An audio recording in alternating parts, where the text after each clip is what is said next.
I'll show you how it's done. Shazam!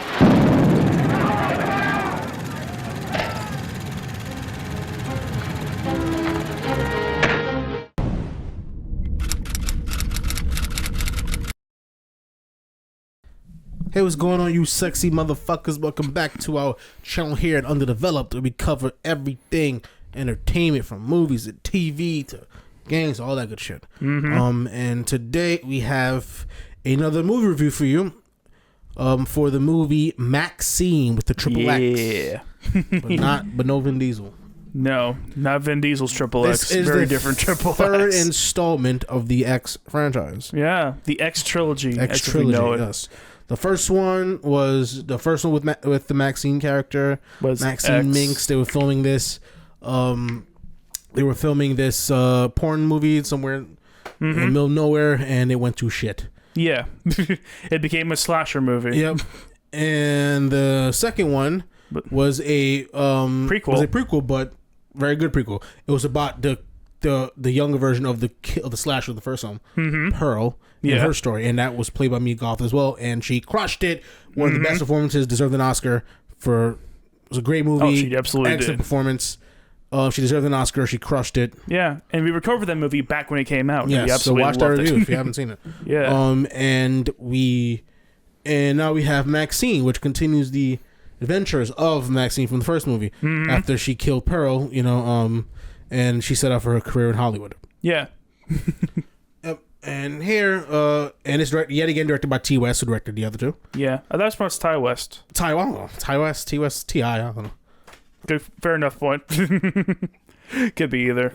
Overall, I like this movie, but it's a bit of a mess. I think it's kind of a fun mess. It's definitely not as polished as. I think Pearl and X are both like more polished more polishedly told stories. Like it's very they're both very straightforward, but they both have like very easy to identify like character arcs and shit and stuff. Like but here it's like we have like 2 or 3 different plots meshing a lot. Well, it's while Pearl and X were more straightforward, here it's like, oh, we're gonna spend time with these, like, where Pearl has to deal with these detectives because people around her are dying, and then Pearl has to deal with Kevin Bacon again because he's being an asshole, and then Pearl has to go meet the director and the actress and her co-star from her movie because she needs to get things ready for a big like on-screen debut. Yep. She's like learn the ropes and shit. It's like. So we're really getting a lot of things from a lot of different angles here to kind of form into a kind of messy cohesion, especially since, like, again, the whole ending with the father has barely anything to do with a lot of what happened beforehand. So again, while it is a mess, I still do think it's fun because I do like how... But even I think I would like this a lot less if I wasn't familiar with the franchise. Like, if this is a standalone movie, I'm like, okay, well, Maxine's just doing her thing. I don't really get what's so important. But with the context of both X and Pearl, I understand what makes Maxine interesting is how well she compares and contrasts to Pearl herself. Because, there's a reason why they're both played by the same actress, is because they have a lot in common, but they do have things that do make them distinct from one another. And that's very interesting to see. Pearl's a psychopath. Yeah, Pearl's a psychopath. Well, Maxine's kind of becoming one because she does kill people in this movie, too. Yeah, but here it's more justified. Kill that fucks with her, more likely. It's more justified here. Yeah. And also, almost like an Avenger. Kind of, a Revenger. yeah. She's Maxine is the toxic Avenger. Yeah, she because she's not afraid to get her hands dirty. Like, she's not, which I respect. Yeah, like when Kevin Bacon is like, I thought she was going to key his car, but when she like fucking took those keys, put her in her fist, she just started punching his face and fucking broke his nose. I'm like, holy shit, lady. Yeah, I love when she stomped that fake ass serial killer in the opening scene. Oh yeah, like very early. Yeah, stomp his balls. Like, yeah, fucking get that bitch. You fuck. I was even saying that in theater. You know that asshole fuck with the wrong one, right? Yeah. Got his balls crushed. I was like, fuck you, dude. That was awesome. Yeah. Well, the thing about this movie, it's not clear and concise like the first two. The first two was focused and it all worked together. This is, you're right. It's like balancing different plots. You know what I mean? Like, it could just been about It could have been about any of these things, really. One individually. Could have been about her career, and maybe she has to go a little American Psycho. Like, I don't know. That's what I was expecting the movie to be exactly. honest. That was something I was really looking forward to see, but not. So you kind of have these two different movies in one, and that is kind of throwing me off, and it makes things a little anticlimactic, if you ask me. Yeah, like I do think it does take away from the movie, but definitely not enough to ruin it. I still had a lot of fun with this movie. I mean, yeah, it's still a decent movie. Yeah, like it is basically because it is basically just a mixture of both X and Pearl at the same time, if you really think about it, because it has like the slasher movie aspect of X and like the character study aspect of Pearl, and it mixes them together. Well, they kind of both were slashers, but I see what you mean.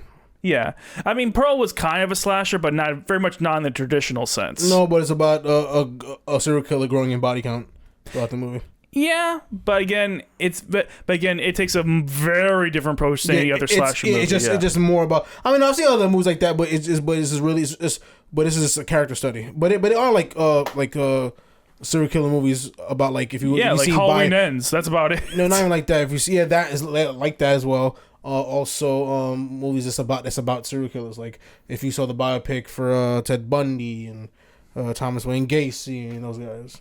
Well, that's pretty much what it is. I can't really talk about studies on these guys. No, what I'm saying is that you may not know what I'm telling you. I've seen movies like this, and if I was kind of. But what you call those slasher movies are just movies about serial killers. Movies about serial killers, but the body counts are there. You know what I mean? It's about growing body counts. Yeah, so, what is a slasher? Slasher movies about murders.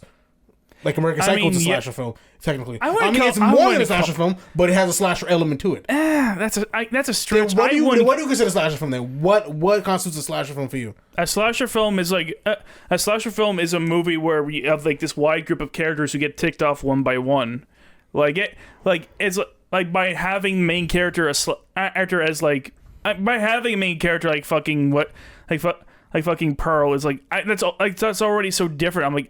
It's like kinda sort of the same thing, but I really wouldn't categorize this or American Psycho as slashers, especially not American Psycho since half that's in his head anyways. Well, allegedly, but well, I mean definitely because we know at least fucking what's his face is still alive. Paul Owen. The one that fucking what's his face played the.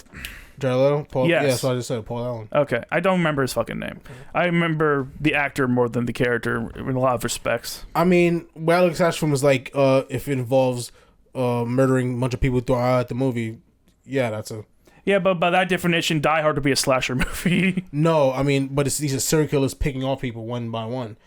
I mean, like that's a slasher film. You know what I mean? It may be more than a slasher film. It has other aspects to it, but it does have slashers. But in the slasher movie, the victims are more like well-defined characters. I think you're putting slasher films in a box. I think slasher films involves a serial killer murdering different people throughout the movie. That's what all those movies have in common. Again, but that it would easily just make John Wick a slasher movie. Like that's not a slasher movie, but that would fit that definition. No, it's a. I mean, in a way it is, but it's more like an assassin movie. It's not involved. It's not. He's not a serial killer. He's an assassin. Mm-hmm. So that makes it different. Like he's a serial killer. Patrick Bateman and Pearl are serial killers. That makes it a slasher. Mm-hmm. Just like in Scream, the god Scream Master is a serial killer. Pearl in the first movie, X, was a serial killer. Texas Chainsaw Massacre, all those guys, Freddy, all those are serial killers. Mm-hmm. So I think that those make it slasher movies. Let me see something real quick. American Psycho. Okay, this is a horror comedy. Charlie Tapping is American Psycho a slasher movie? Satirical horror, which it is. Yeah, it's very much a horror satire, definitely. But because it also slash too. American Psycho slasher.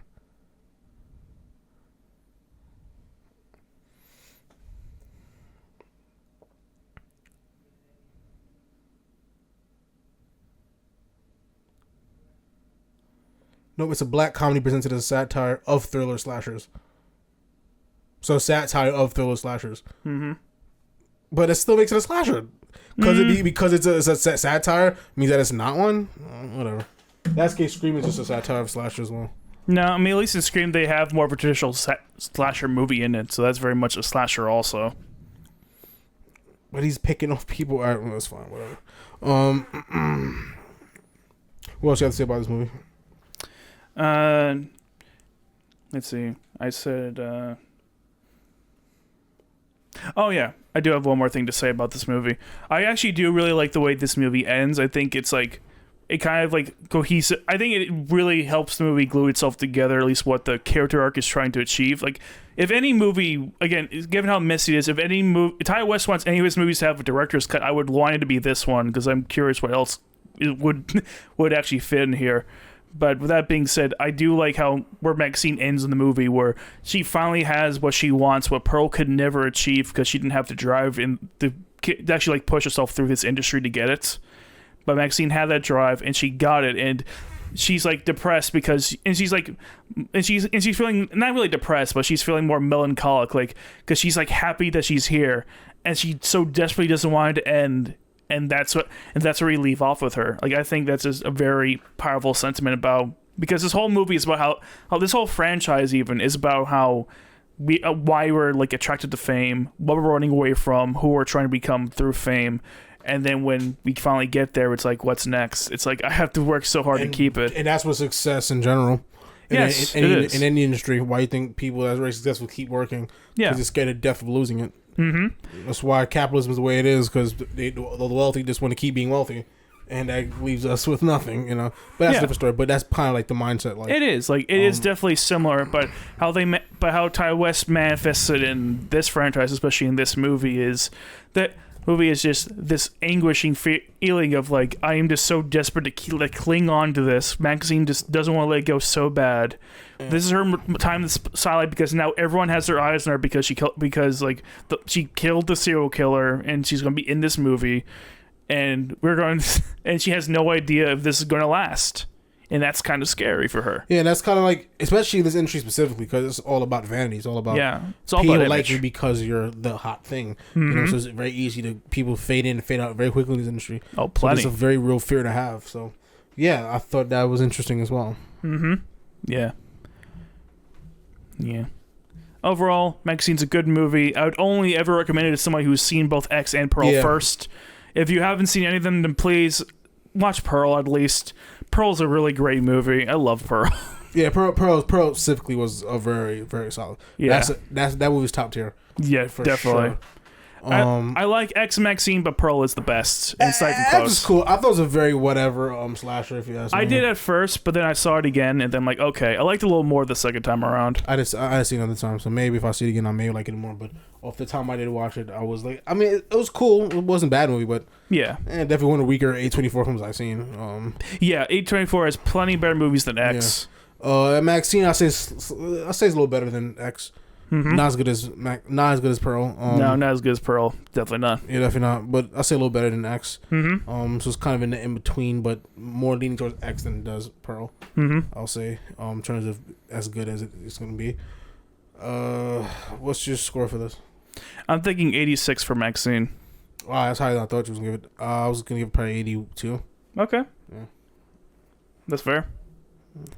But yeah, this is a very fun movie with a great cast and a lot of like entertaining moments. For sure. Yeah. Again, make sure to support movies in your local theater. So if you're interested in this at all, and prep yourself by watching the first two movies first, and then go and watch this and just have a good time.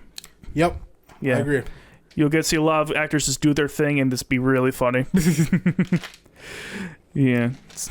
With that being said, folks, hit the like, subscribe button. We catch you next time. Hasta la vista, guys.